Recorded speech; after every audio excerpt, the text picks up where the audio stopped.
Hi, everyone. Welcome back to the Sochi Slay Show. I'm Heather. I'm Chauncey, and we're so excited to be here today. We have some really amazing guests with us today from Girl and The Gov. Go ahead and introduce yourselves. Yeah, hi guys, I'm Sammy. I'm the founder of Girl and The Gov and the co-host of Girl and The Gov, the podcast. I'm Maddie. I am also the co-host of Girl and The Gov, the podcast, and we're super excited to be here. Yeah, we are so excited to have you. And Chauncey and I cannot wait to jump into this topic because, it's recent. I don't want to say recently. I would say Chauncey, in the past year that I think Sochi Slays totally kind of took on this, I guess, political side. I feel like we started like maybe 4 years ago, but like now we're more involved, you can say. I feel like we've always had like a little point of political like insight, but I feel like the past like 2 years honestly has been really us It's been 2 really years, I know, right? Doing like more like social justice stuff and really getting into like the deep down politics. And honestly, just, keeping ourselves educated, but also educating our community, which has been great. So we're excited to have you guys here today. I know, that's the reason why we wanted to bring you two on too, because I know that there are a lot of people out there, especially right now, trying to decipher what is fake and what is real when it comes to the news, which is something that I want to say maybe in the last 4 or 5 years has gotten a little muddy, obviously, for whole bunches of reasons. How can I tell if I'm reading the news, watching the news, what is real, what is fake? It is really tricky, and it's only gotten trickier because as this sort of digital age has moved forward, we have more and more opportunities to put content out there, which is a blessing, right? We all have this opportunity to share with our communities and connect with our communities and share news at a rate that is a little alarming sometimes, but at another level, right? Like I can send a DM and send some content over in 3 seconds flat, right? I can send a link in an email and get going and all of that stuff. But as a result, everyone wants to get in the game and have their sort of hand in the mix of providing information or thinking they're the expert or they know everything. So in trying to dissect what is actually real and what's not, it gets hard and it gets dicey. I think first and foremost, it's asking questions. So think about, I honestly want to put this in the lens of a gossip story that you'd be talking about with your friends, right? And you hear that so-and-so made out with their ex-boyfriend at the prom. I know this is gonna sound weird, right? And first you think, no way, that couldn't be true. And then what do? You think about who told you that story? What is the source? Then you think about how many other people can back up that story. Did anyone see it? Are those images correct? Are there any images of the actual act that's being described in that story? Like, is there any proof, right? So you have to kind of pull yourself into how do you think about something in your day-to-day life and a story you sort of hear in your own circle, and then you apply it to the news as well. And that sounds silly, but it really does help. I don't think we realize how like the idea of critical thinking, it's like, oh, that's, brings me back to college. But no, we critically think every single day. Like Sam, I think that's a good point of like when we do like gossip with our friends, like, and we are like thinking about, oh, could this have happened? We're constantly critically thinking. If you're looking for receipts, if you're like, give me the screenshots, like that's you critically thinking. So you can do the same. Yeah, you can do the same with the news. And I think this day and age, we have the blessing, like Sam said, of like the instant gratification of getting our news so easily. But I think with that means that we have to put in the work to make sure that that news that we are getting so quickly and so easily, we are like kind of putting in the work to then figure out that like, okay, this is a good news source. This is like good information. Back in the day, it was like you kind of had like one main news source that was pretty accurate, pretty unbiased. And now these days it's really easy to get, but it's like often from sources that have a bias or have opinions. And it's just a matter of reading through that and figuring out, where are the receipts? And I think there's many different ways, like tangible ways to do that with articles and news as well. Well, first of all, I think a lot of people too, due to the instant gratification of news these days, it's like headline reading. So you're like reading the headline and then you're like, okay, I now have a meeting in 5 minutes, I gotta go, but I saw that headline, now I'm gonna like pass on that information to people when you didn't even click into the article. Do you guys find that you do that sometimes, like not even thinking about it? Like I'm scrolling and then I read a headline, but then I get taken away and then somebody else brings up the topic and I was like, yeah, I think I saw something about that. Like, Right. Yeah, it's like I know now it's clickbait because I'm like, no, I know the truth about that article. I know that celebrity was not kissing that celebrity. Like, but I like have to think of that. I'm like, no, I can't pass off fake news anymore because that's rude to my friends. Yeah. But like that's true. Like Heather said, like we're like, oh, I forgot, but I'll come back to it. And then you just start spreading this like, fake headline kind of thing around. I think it is really tricky because you see that. And I think the biggest guilt point for me personally is the news notifications that pop up on my phone. Yeah. Like, absolutely going through a newsletter, sometimes that still happens to me and whatnot. But my phone, I swear to God, someone later in the day will be like, did you see that? I'm like, yes. And then I think to myself, like, I must be like an expert. I got it all down pat. And it's like, no, that's not the case. You need to click on the article. You need to look at their sources and think about it a little bit more. And I think if we all kind of commit to taking that next step, and it doesn't need to be like a 10-hour a day commitment, it can be literally a 3-minute commitment, but to going to the next step, opening the article and evaluating it, and even reading 2 or 3 other articles on the same topic from different news sources to compare notes, then I think we'll be in a better place because at least we'll have a wide spread of opinions and biases that kind of come together and give you really, the forward thing, because like there's 3 sides to every story, right? So you apply that to how we're looking at the news, we're going to be a little bit clearer as to what's actually going on. Or people get like, oh my God, now I have to read 3 articles to like figure out what the news is. Like before anyone thinks like that, I think it's also important to realize like what you're doing this, what kind of like news you're doing this for. I think it's important to be like, okay, there's like obvious news out there where it's like, if it's, say Joe Biden got inaugurated today, like that's news that like you don't really need to go and like fact check 100 times. Like, but if there's something that seems kind of outlandish maybe, or like just crazy news, like definitely dive in and like figure out whether it's true. Again, like you don't need to do this with every piece of news that you take in, but again, if it like triggers you or point like pushes you in a certain interested if you're interested direction too, like check your emotions as well. And if it brings out an emotional side of you, you're like, okay, let me do a little deep dive and like just make sure this is true, and then like from there I'll figure out how I feel about it. I think that's a really good point too, like the emotional aspect of it, because there are certain things like within the political sphere outside of that, right? Like even like celeb gossip that you like care a little bit more about, so you're more likely to react at like a faster pace. So I think I'm pulling that own advice from you, Maddie. Oh my God, you need to check that emotion at the door and like think a little bit more clearly about each of those pieces when it comes together. Okay, so we kind of talked a little bit about articles and news and that kind of stuff, which I mean, high fives if y'all freaking read, okay? Because I know that seems like it's so little and it's not a lot to ask, but people are not reading, okay? People are not reading articles, all right? They're getting a lot of their news information from either A, the television, or B, little videos on YouTube. So I know we kind of talked about how to tell what's fake and what's not, what's opinion or whatever. How do I apply that to watching something? Yes, and how do you help other people apply it too? Because not just you. I mean, I think that's huge and a great question. And when I think about watching the news now, I think it's important to know about basically these publications and these news sources at their core, and realize let's talk about TV first. So we have I would say 3 main political channels. You have MSNBC, CNN, Fox, and I think it's important to know where all of those channels land on issues and what kind of narratives they push, because they all push narratives.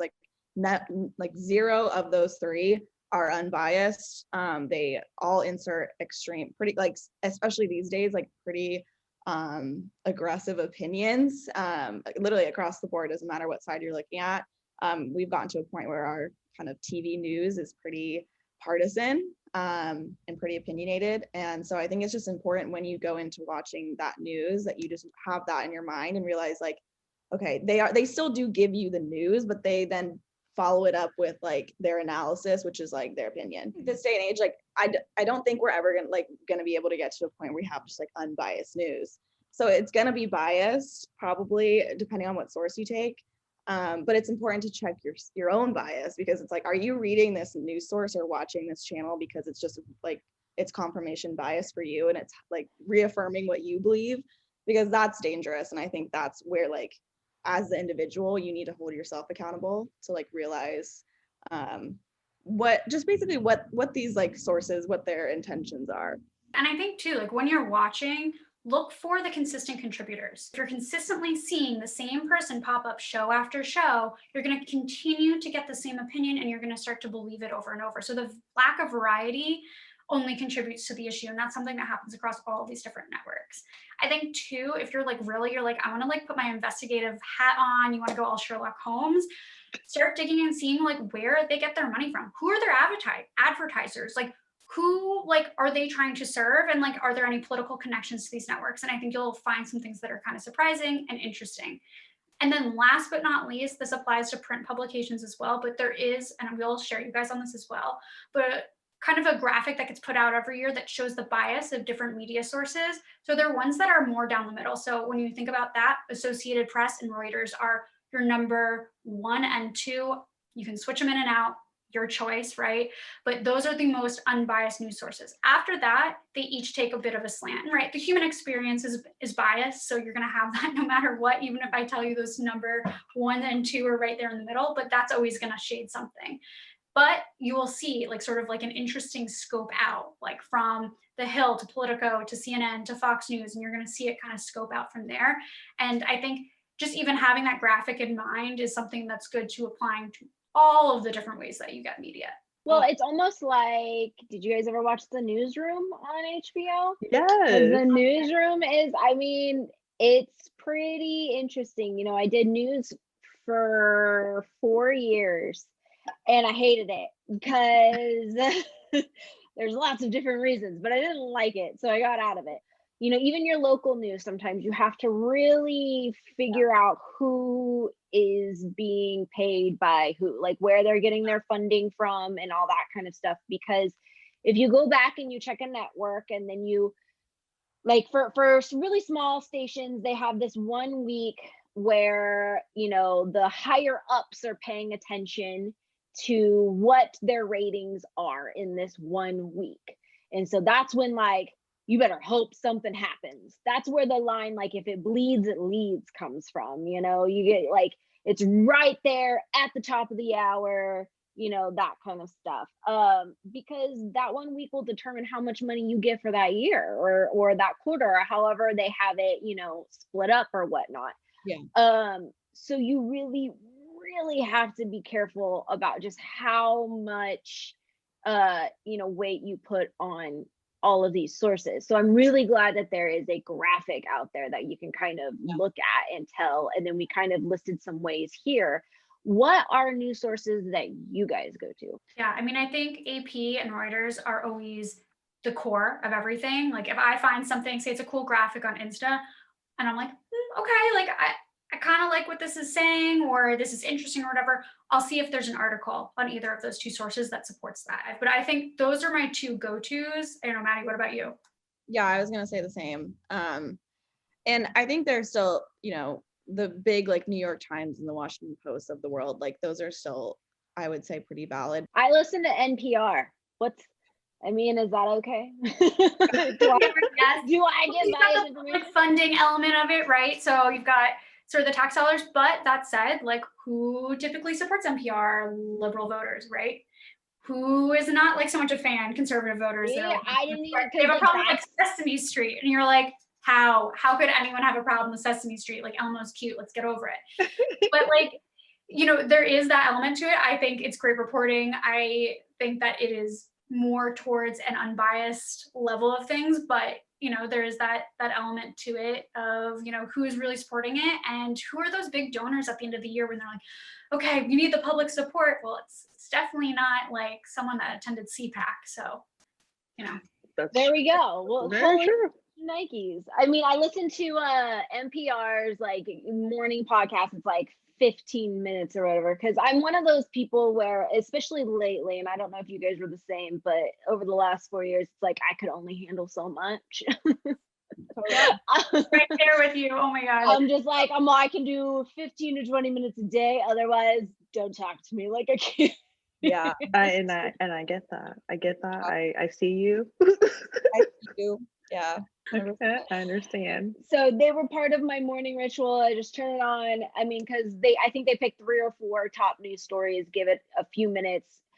I find the longer they have to explain something is when opinions start making their way through rather than just the facts. How do you stop from being so overwhelmed? Because I know a lot of people, it's like we spit out so many things that fake news, real news, what to do and all that. How do you not be overwhelmed? Well, for what we do too on our show is we like to make sure that like when we do talk about some of these issues and talk about the news on our show, we like to like at the end provide resources for you to get involved if you want. I think it's important to know that if the news is overwhelming to you or you feel kind of helpless after just seeing some of the crazy stuff that's happening in the world, like there are ways you can get involved and you can help. And I think that's like a important kind of honestly like mental health aspect of it too, of like you can get involved, you can like have an impact on how some of these things go, and some of that is by like voting and like civically engaging yourself in it and like being civically active, but it's also just like, you know, find these organizations that are working towards it. Like you can just donate and like that can be the way you help out, but just like knowing that you can have an impact and like you can help this situation, like I think that helps people deal with the news. I don't know. I mean, there will always be so much news, especially these days. I don't know when this news cycle is going to slow down, but even in it, like, people know how to deal with a slow news day anymore. Right. Like, I don't know what that is anymore. I almost like take it as a bad omen. I'm like, oh no, like calm before the storm. What's about to happen? Yeah. That is very, very true. Yeah. Because the first week of the new year, we were like, oh, this is, you know, everything seems good right now. We're happy. We seem at peace. Like things are about to change. 6 days into it, something happened, and look at us now. So here we are. But you know, Wednesdays. Oh my God. Yeah, like I slow literally days. started changing like my day-to-day job. I work in PR, and I was like, okay, we got to get everything out by the end of Tuesday. Otherwise, like it's game over because Wednesday, the whole rest of the week is done. So Exactly. I think it's just like still though like overwhelming. Like I think that's like another end of the ability to be so engaged and have so many different sources and this digital age, because no matter what, unless you literally turn your computer off and you turn your phone off and you like, I don't know, go find yourself in a cave. I mean, you can't get away from it, right? Which like is good. Like obviously be informed, but like it's hard not to get overwhelmed. And I think it's like also like this sounds silly, but like you got to find something outside of the news. Like obviously be engaged and pay attention for sure, but find something that's not digital. I think that's part of it. Like I don't care if it's a yoga class, it's going for a walk around the corner, it's like making something, your hands are messy and you literally can't touch anything. Like I don't know, but like find something like that where like you have no choice but to disengage from it. How do you, I guess, kind of get other people to realize that maybe they need to diversify the news that they listen to? Please tell me. That was like the nicest way I could have put that. Yes, please, because please, like my dad's in love with YouTube right now for some reason. His older age, it's a whole different conversation. My dad too. It's been like, and it's like I think it's an older man kind of thing. Like they love conspiracy theory. Like they love this. I want to bring him back to like home. It's a rabbit hole. Yes, I want him to bring him back to reality. So what can we do? Please tell me. I'm listening. I hope he's listening. I don't know. I think it's just important to like, you probably like know your dad, know that like he's a smart guy, and it's like maybe just bringing him back down to that idea of like, okay, watch your YouTubes, like, you know, do what you need to do, but like also know that like you need to also kind of be in check with reality too, and come back down to earth a little bit and like find, you know, your factual based news and maybe like provide those resources to them and in a productive and like respectful way, and like your, you know, productive communication, what we're all about. Like tell them, like give them the resources, tell them how to like critically think on some of these things, like click through and like find the receipts, like do all of that. Maybe just like, and share resources like this of like how can you find good news, and like maybe just like one day just like text you out and be like, hey, look at this article I just read, like check it out. And it's like secretly you find like manipulate them into stopping to watch YouTube. But I'm gonna try that. I'm gonna try it.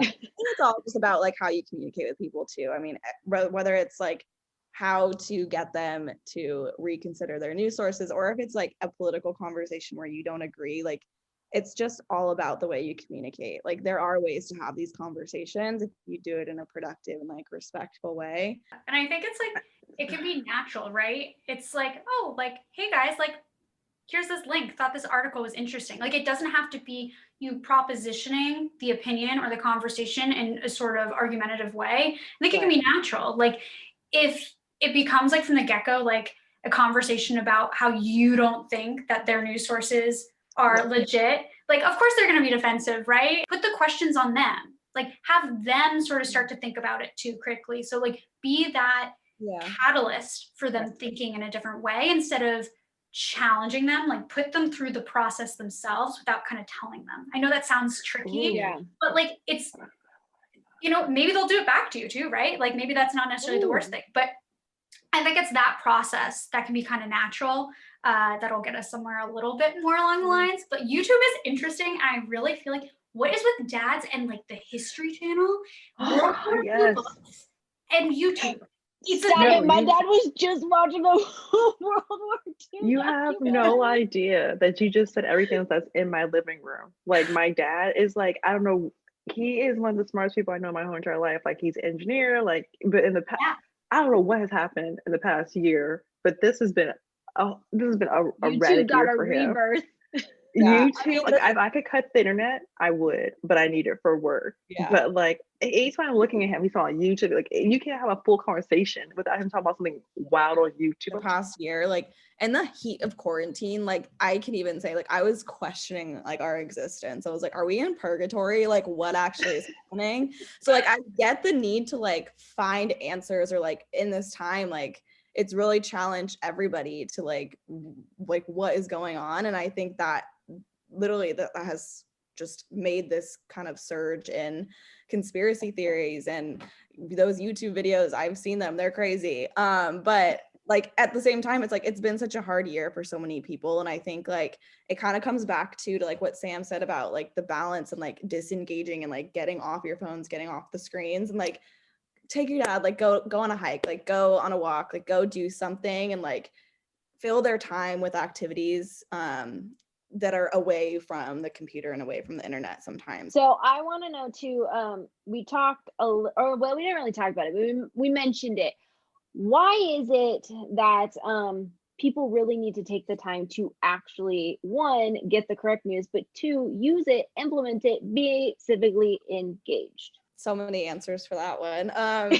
I mean, a really broad question. This is engage me, guys. Engage it's such me. an important question, an important topic. I mean, that's exactly what our mission is at Girl and the Gov. We preach all the time that just like politics touches everything in your life.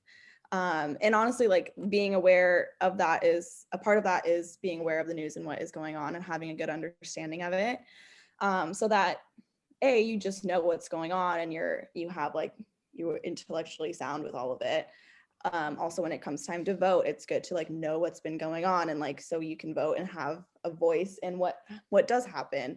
As well as just like, again, it touches everything, it touches everyone, and like as much as people kind of look to politics and like wince and like cringe and like I don't want anything to do with it, like it affects you and it affects people a lot. And I think government can be such a powerful tool to like really help people if we use it in the right way. Everything touches politics, as Maddie's saying. Like, literally, you're driving down your road and there's a pothole and it's annoying you, and you've literally gotten like 2 flat tires and like, seriously, this is happening again. That's politics. Because the reality is that's your town, that's your county, that's your state that controls whether or not there's funding to fix that pothole. And who controls that? Who votes, which means it is controlled by you in some sense. So everything from literally like the most like tiny asinine things ever, like literally a pothole, to like things that are larger, like immigration policy and tax reform and all of that. Like, yes, that's like related to you and your actions, but like it all comes down to like whether you vote, whether you're engaged, and whether you're even aware of what's going on. And the more you're aware, the more you can make change. So I think, it's coming down to really keeping an eye on what's going on. And when you do see those resources, whether it's petitions or opportunities to present a case to a counselor or whatever, like actually stepping in and really getting involved in doing those things. And you'd be shocked at once you're able to find those things, which is a whole nother, can of worms, right? But once you are, the things that you can do are like pretty easy. Where can people tune in to your guys' podcast, get more information? I don't know. I'm probably going to be visiting your guys' like blog site podcast because I feel like I just followed you guys on Spotify, like right when you guys were talking. I was like, oh, I don't, and I just like followed your I basically went on my personal IG. And I was like, I'm gonna follow this. I'm gonna follow this, but it's like, I just adore you guys. So like, relevant, it's just amazing. Though. It's so relevant, and yeah, where do people go to? Join how do other people find you who's not stalking you right now, like myself? Thank you guys, that's so nice. So yeah, we are on like every podcast platform, so you can find us on Apple Podcasts, Spotify, Google Podcasts. There's so many these days. But yeah, follow us on Instagram. We have a Girl On The Gov Instagram, which is like the original one when we were doing events, and then now we have a Girl On The Gov, the podcast Instagram as well. And so you can get like the links in our bio too if you want to check us out on Instagram, and then go from there. We got TikTok, we got Twitter. We're working on the TikTok. Ooh, you're on the things, all the things. We're on all the things.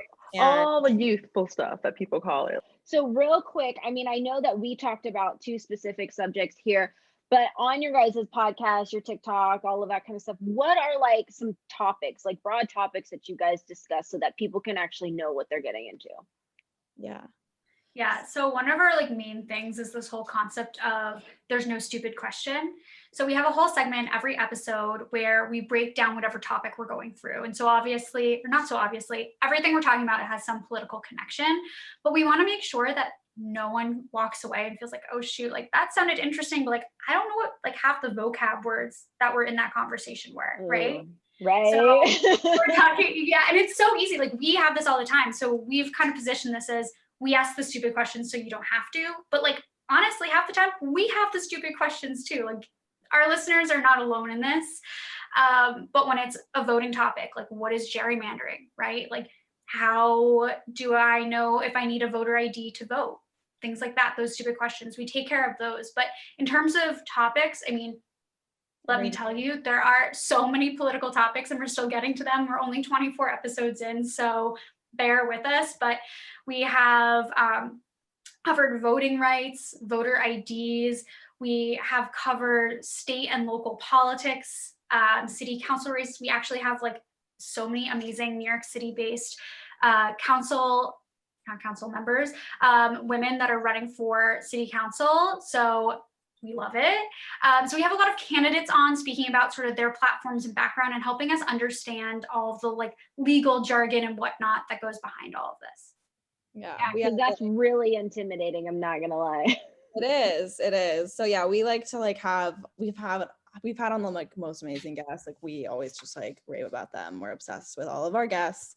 But they are like somewhat of experts in the political field. So they, are the candidates. They are sitting, we've had elected officials on, we've had people who work for political organizations, like just anyone in like the realm of politics we want to have on and talk about some of these issues with and like break them down and like make them easy to understand. And yeah, I mean, we are rebranding politics, we like to say, for, everyone like us who just like has stupid questions and like wants to be civically engaged, but it's like hard work. And so we want to like do the work for you guys and like make it fun and make it approachable. And just keep you up to date with everything going on. We also covered like the top stories of the week and everything too, so that everyone's versed on what's going on. But it was so great having you guys here today. It's been like a pleasure. Thank you for having us. This has been so much fun. So excited about this. Yeah, of course. Thank you guys. Well, definitely stay tuned to Girl On The Gov. Go follow them. Go subscribe. Educate yourself. Knowledge is power. And until next time, we will see you later, Slay Nation. Bye. Bye.